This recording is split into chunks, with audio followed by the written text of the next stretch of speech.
திருப்பாவை பாசுரம் 24.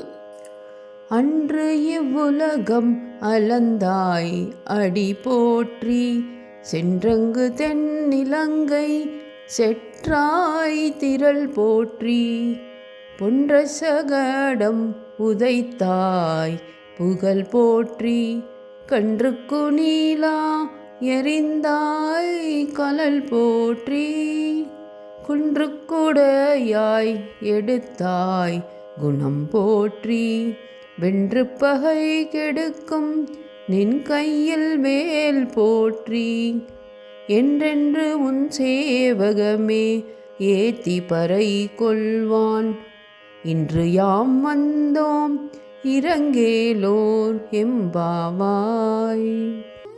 இந்த பாசுரத்தின் வரி வரி விளக்கம். அன்று இவ்வுலகம் அளந்தாய் அடி போற்றி. வாமன அவதாரத்தில் மகாபலியிடம் 3 அடிகள் எடுத்து உலகை அளந்த பெருமாளின் திருவடிகளை ஆண்டாள் போற்றுகிறாள். சென்றங்கு தென்னிலங்கை செற்றாய் திரள் போற்றி.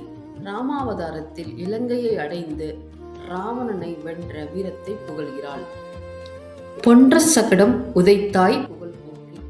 குழந்தை கிருஷ்ணன் சகடாசுரனை காலால் உதைத்து அழித்த நிகழ்வை நினைவு கூறுகிறாள்.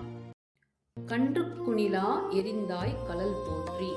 புட்டில் அதாவது குணிலில் கன்று போல் வந்த அசுரனை திருநாவர்த்தன் எரிந்து அழித்ததை சொல்கிறாள்.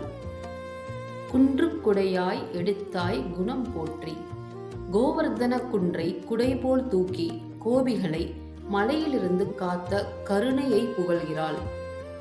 வென்று பகை கெடுக்கும் நின் கையில் வேல் போற்றி.